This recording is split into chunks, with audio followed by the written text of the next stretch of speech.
Hi, in this brief video I want to talk about how Jerusalem was captured in the year 638 AD by the Arabs. So wait a minute, does that mean that there were no Arabs in Judea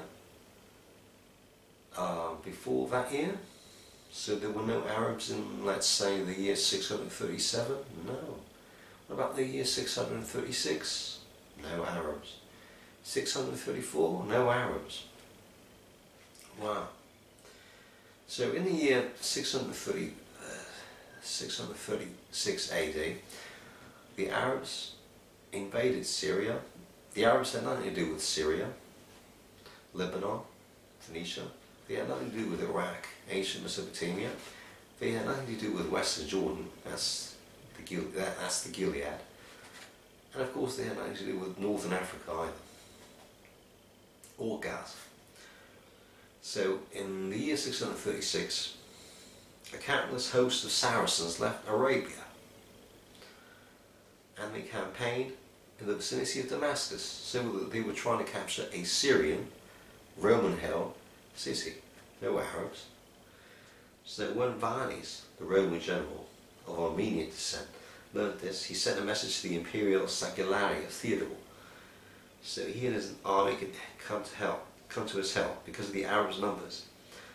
Now the Sacularios came to Varnes and they departed from Emesa, another Syrian city which had nothing to do with Arabs, and they met the Arabs. Now in the first day of the engagement, the Sacularius troops were defeated. Now Varnes' men rebelled and chose him as emperor, renouncing Emperor Heraclius. Then the Sacularius troops withdrew. The Saracens found an opportunity to join battle. Since the south wind was blowing against the Romans, they were unable to face their foes because of the dust, and they were defeated in battle. They leaped into the Yarmouk river, where it is narrow, and were destroyed there. Both generals had 40,000 men. So 40,000 Eastern Roman troops were massacred by the Arabs.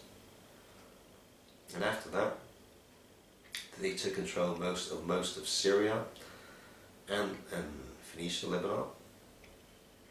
And the next year, 637, Omar, the Caliph, he campaigned against Judea. And he started besieging the holy city, that's Jerusalem of course, for 2 years. So in the second year, 638 AD, the city surrendered on terms, and it was the Patriarch Sophronius who signed the deal with the Arabs. He negotiated a peace treaty for the security of all of Judea. Now Omar entered the holy city clad in a filthy camel hair garment.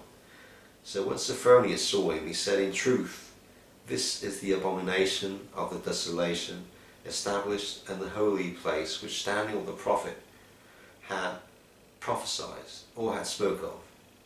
And of course this could be found in Daniel 9, chapter 9 verse 27, chapter 11 verse 31, chapter 12 verse 11. We can see it in Matthew chapter 24 verse 15, and in 1 Maccabees chapter 1 verse 54, chapter 6 verse 7. Right. So with many tears, the Patriarch Sophronius bitterly lamented over the Christian people. Well, Omar was in Jerusalem. The Patriarch Sophronius asked him to accept a Muslim garment to wear, but he would not let himself wear it.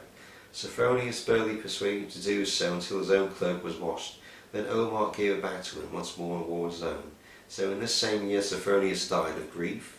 The Patriarch died of grief. He had been an ornament to the Church of Jerusalem by his words and action, and had struggled against the wicked doctrines of Emperor Heraclius and his monothelate Sergius and Beros. Now the Emperor Heraclius, who was humiliated by the Arabs, also had some heretical doctrines which played part in his defeat by the Arabs. One of the reasons why most of the people of Syria, Judea, Lebanon and Iraq didn't fight for him was because of his heresy.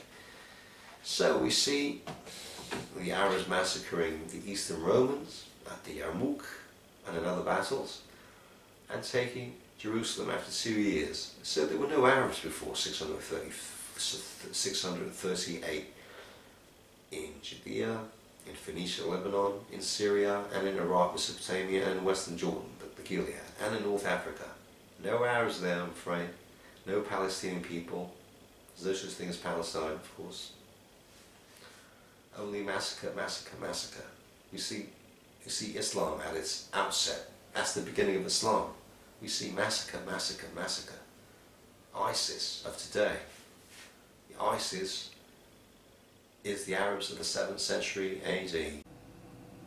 From the Madrid's Gilizis text, we see Arabs besieging a Roman town.